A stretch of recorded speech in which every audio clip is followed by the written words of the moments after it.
नमस्कार, मैं हूं अनामिका, आज की नुक्कड़ सभा की संचालिका। आप सभी का इस नुक्कड़ सभा में स्वागत है।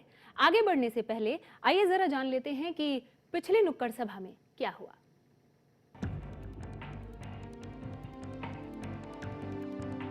नुक्कड़ सभाएं लोगों तक विचारों को पहुंचाने का एक माध्यम है और राजनीति में ये करना बहुत जरूरी भी। ये सभा एक पहल है समस्त भारतीय पार्टी की ओर से, जिसे खुद सभापा के राष्ट्रीय अध्यक्ष सुदेश अग्रवाल संबोधित करते हैं। नुक्कड़ सभा के क्रम संख्या 1 में सभापा ने राजनीति में नए नेताओं की जरूरत पर बल दिया था। जरूरत आविष्कार की जननी है और अगर आज के मौजूदा नेताओं ने या पुराने नेताओं ने जो आजकल भी सक्रिय हैं, उन्होंने अपनी जिम्मेदारियों को पूरा किया होता तो आज इन नुक्कड़ सभाओं की जरूरत है। सभापा अध्यक्ष ने हरियाणा के राजनीतिक इतिहास से लेकर मौजूदा हालात तक का वर्णन किया। चाहे वो पीने के पानी की व्यवस्था हो, चाहे वो सड़कें हों, चाहे यातायात के साधन हो, चाहे शिक्षा की व्यवस्था हो, चाहे स्वास्थ्य सेवाएं हो, चाहे कानून व्यवस्था हो, चाहे न्याय प्रणाली हो, चाहे कृषि के लिए पानी की बात करें, चाहे हम प्रबंधन की बात करें, चाहे कूड़ा करकट निपटान की बात करें, चाहे गांव की व्यवस्था की बात करें, चाहे पंचायती। आपकी समस्याओं से लेकर व्यवस्थाओं की सच्चाई को उजागर करते हुए सुदेश अग्रवाल ने व्यवस्था परिवर्तन की जरूरत और जरूरत दोनों पर रोशनी डालते हुए अच्छे और साफ छवि के नेताओं को आगे लाने की अपील भी की। मैं खास तौर पर आज आमंत्रित करता हूं कि वो अपना राजनीति के अंदर अपनी भागीदारी को सुनिश्चित करें, क्योंकि भविष्य उनका है। आज आने वाले समय के अंदर जो फैसले आज लिए जाएंगे, उनका भविष्य जो है उससे तय होगा। प्रदेश की बदतर हालात को सुधारने के लिए सभापा अध्यक्ष ने खास तौर से युवाओं का आह्वान किया। दरअसल टीवी के माध्यम से नुक्कड़ सभा करना समस्त भारतीय पार्टी की एक ऐसी पहल है जो समय की जरूरत को पूरा करेगी।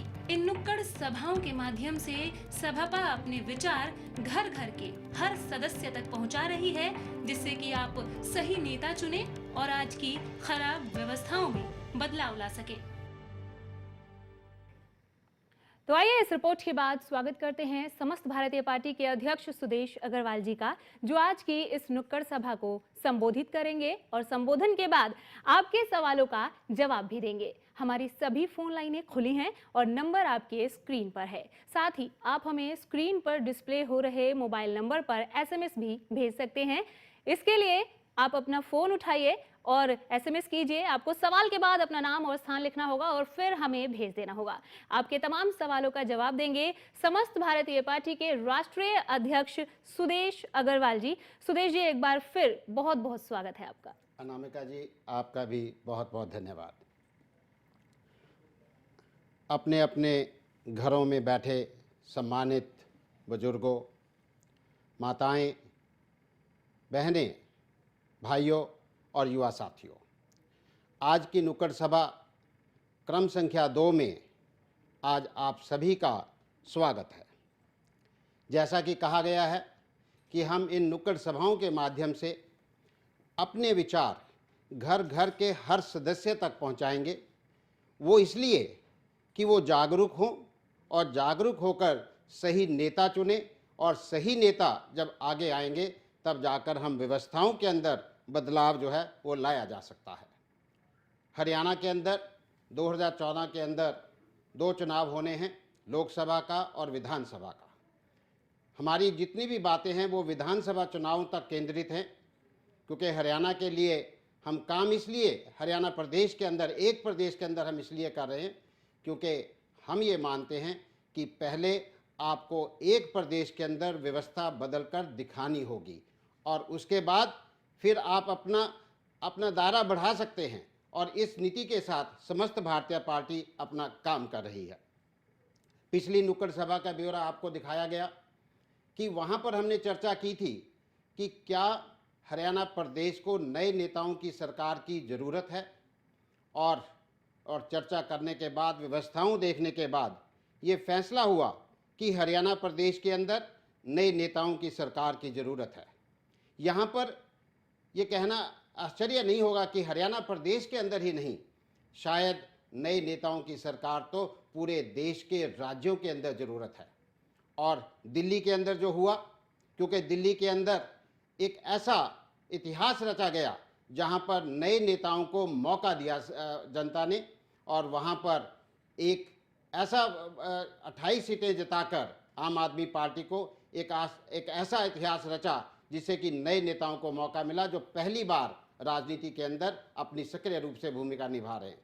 लेकिन हमें आश्चर्य ये लगता है कि ये पार्टी अपनी जिम्मेदारी को ना समझकर, ना मंजूर कर जनादेश को ना मानकर सरकार बनाने से क्यों हिचकिचा रही है, ये हमें अपने आप में एक सवाल लगता है। लेकिन अगर समस्त भारतीय पार्टी कभी ऐसी स्थिति में पहुंचती है, हमारा ये मानना है कि आपको किसी ना किसी तरीके से सरकार में बैठना चाहिए। अगर आप स्वच्छ हैं, साफ छवि के हैं, तभी आप अपना काम कर सकते हैं। अगर कोई भी नेता अगर बुरा काम कर रहा है तो आप उसका विरोध कर सकते हैं। यहाँ तो परिस्थितियाँ ही अलग हैं। लेकिन चलिए उस बात को हम छोड़ते हैं, ये उनका फैसला कि वो सरकार बनाना चाहते हैं या नहीं बनाना चाहते हैं, उनके उद्देश्य क्या हैं, कैसे करना चाहते हैं। लेकिन मैं आज आपसे चर्चा करूंगा कि आज की नुक्कड़ सभा का विषय क्या है। पिछली सभा के अंदर हमने कहा था कि हमारी दूसरी नुक्कड़ सभा का विषय होगा सभापा क्यों और क्या करेगी। मैं इस विषय को दोबारा दोहराना चाहूँगा कि सभापा क्यों और क्या करेगी, और साथ ही में मैं आपको ये बताना चाहता हूँ कि ये विषय क्यों लिया गया। ये विषय इसलिए कि लिया गया कि मैं खुद आपको ये बता सकूं कि समस्त भारतीय पार्टी के उद्देश्य क्या हैं, सुदेश अग्रवाल कौन है, और आज समस्त भारतीय पार्टी दूसरी पार्टियों से अलग कैसे है।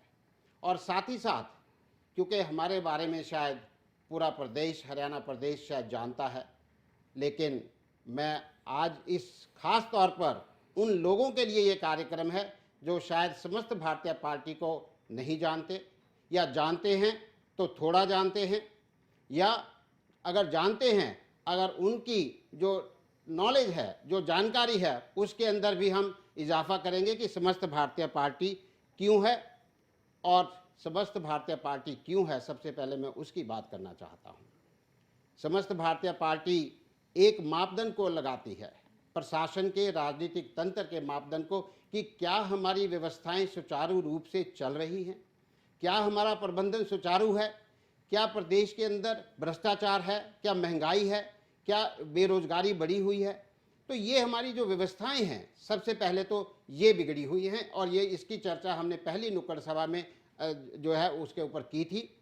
आज मैं आपको ये बताना चाहता हूँ कि जो 4 सक्रिय पार्टियाँ हरियाणा प्रदेश के अंदर हैं, कांग्रेस पार्टी की क्या नीति रही, जरा आप ये सोचिए। कांग्रेस पार्टी की हमेशा से यही नीति रही, डिवाइड एंड रूल, विभाजित करो, फूट डालो और राज करो, शासन करो। ये उनकी नीति रही है और इसी नीति से ये काम करते रहे हैं।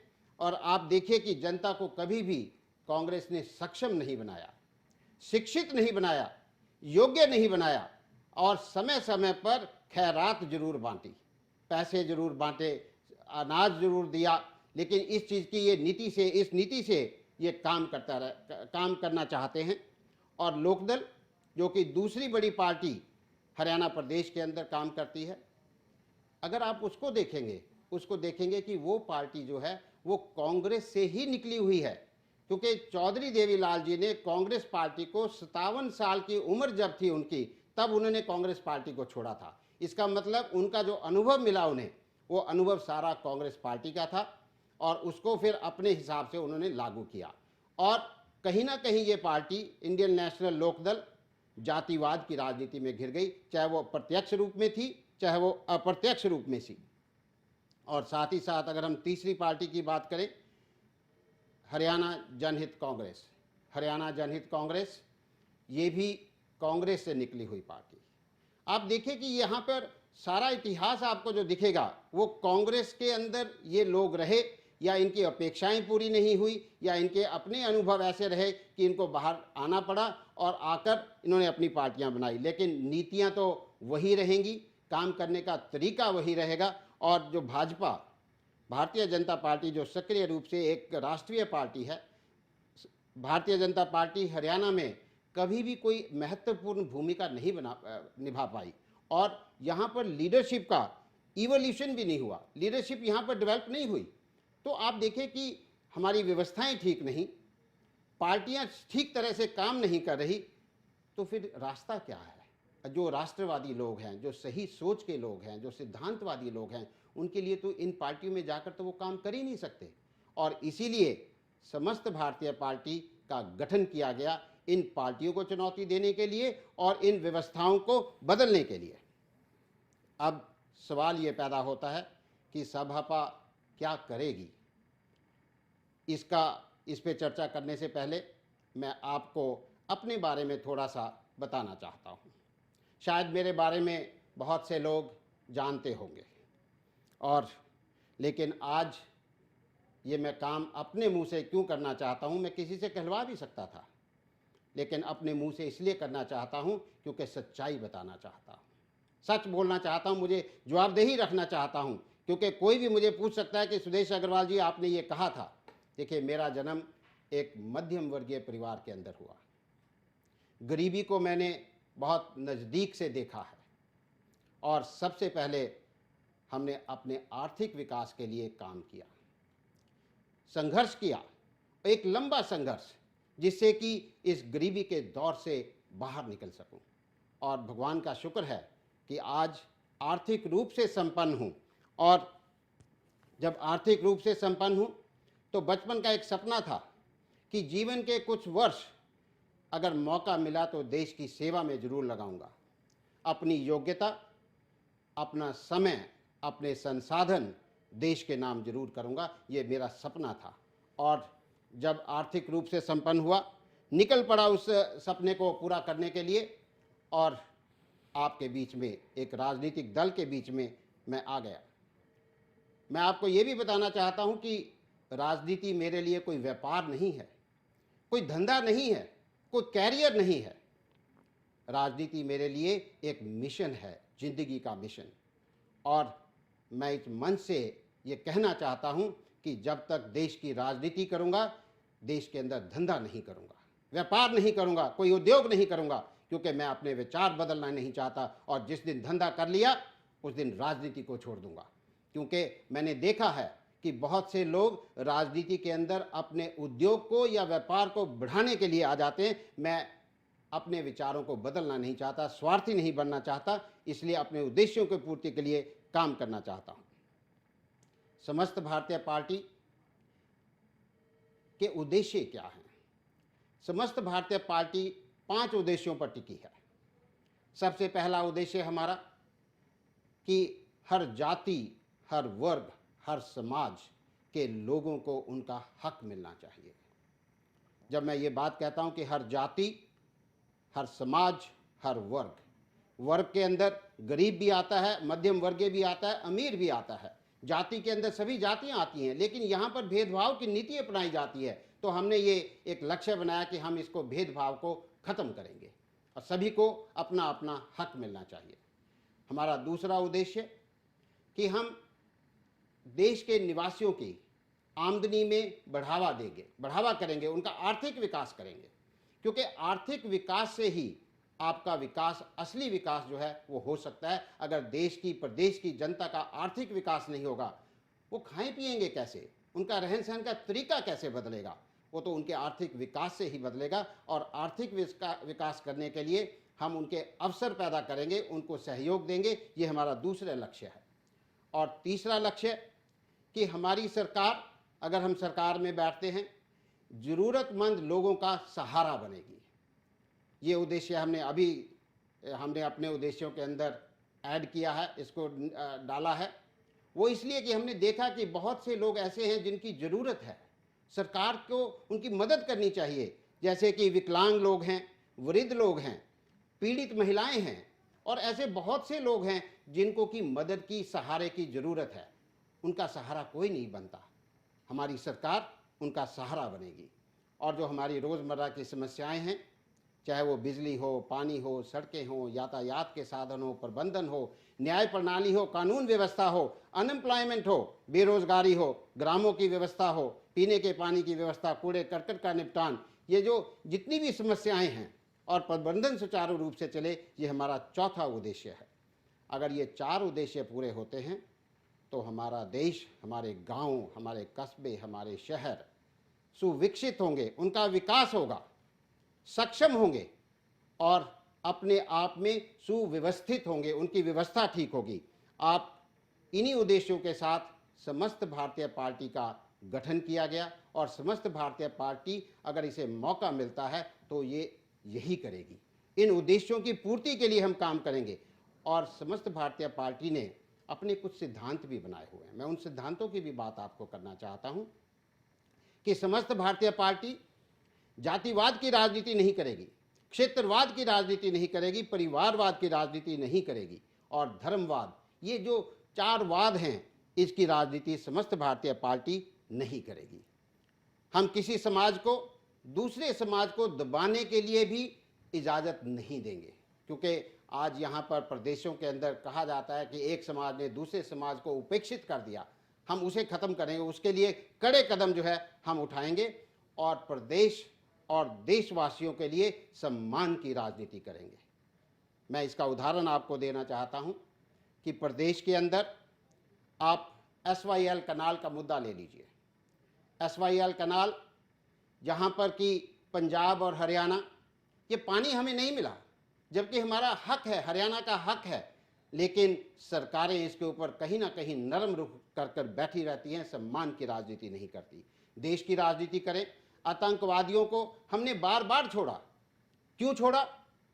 ये अपने आप में जो कहा जाता है कि भारत एक नरम देश है, ये सम्मान की राजनीति नहीं है। हमें कहीं ना कहीं कड़े कदम जो है, कड़े फैसले लेने होंगे। समस्त भारतीय पार्टी सम्मान, देश और प्रदेश के सम्मान की राजनीति करेगी। मैं इन उद्देश्यों के साथ, इन विचारों के साथ ये कहना चाहता हूं कि समस्त भारतीय पार्टी का गठन एक नेक नीयत के साथ किया गया, एक राजनीतिक तंत्र के अंदर बदलाव लाने के लिए किया गया और मैं ये कार्य अकेले शुरू तो कर सकता हूं जो मैंने किया है, लेकिन इस कार्य को अकेले पूरा नहीं कर सकता। मुझे आपका साथ चाहिए, मुझे सभी का साथ चाहिए। सभी इसके अंदर अगर हिस्सेदारी लेंगे, अपनी अपनी जिम्मेदारी को समझेंगे, तो हम इन व्यवस्थाओं को बदलाव ला सकते हैं। और अगर आप इन विचारों से सहमत हैं तो मैं सभी नागरिकों से आह्वान करता हूं कि आप आइए, इस बदलाव की क्रांति के अंदर अपना योगदान दीजिए। आज की इस सभा के अंदर हमने आपको यही बताया कि सभापा क्यों और क्या करेगी, और अगली नुक्कड़ सभा के अंदर मैं आपसे चर्चा करूंगा कि सभापा अपने उद्देश्यों की पूर्ति के लिए कैसे कार्य करेगी। इन उद्देश्यों को, जो 5 मैंने आपके सामने लक्ष्य रखे, इनको कैसे पूरा करेगी, इसके बारे में हम अगली नुक्कड़ सभा में चर्चा करेंगे। इन्हीं शब्दों के साथ मैं आपका बहुत बहुत धन्यवाद करता हूं। जय हिंद, जय भारत। धन्यवाद सुदेश जी। तो आपने सुदेश अग्रवाल जी के विचारों को सुना। अब आपके मन में कोई भी सवाल उठ रहा हो तो फोन उठाइए और पूछिए प्रश्न। आप हमें SMS भी कर सकते हैं स्क्रीन पर फ्लैश हो रहे हमारे मोबाइल नंबर पर। सुदेश जी, हालिया विधानसभा चुनावों में जनता ने भी, आपने अपने संबोधन में दिल्ली का जिक्र भी किया कि इतिहास रचा गया है इस बार चुनाव में वहां पर, तो हालिया विधानसभा चुनावों में जनता ने भी बदलाव की इच्छा जता दी है। आप इस मैंडेट को कैसे लेते हैं और क्या कोशिशें करना चाहते हैं? देखिए कि ये बिल्कुल सही बात है कि जनता ने अपनी मैंडेट दे दी है कि वो बदलाव चाहती है। वो दुखी है कांग्रेस पार्टी की नीतियों से, वो दुखी है भाजपा पार्टी से, क्योंकि उन्होंने उनको भी थोड़ा सा दिया है कि उनको भी बहुमत नहीं दिया।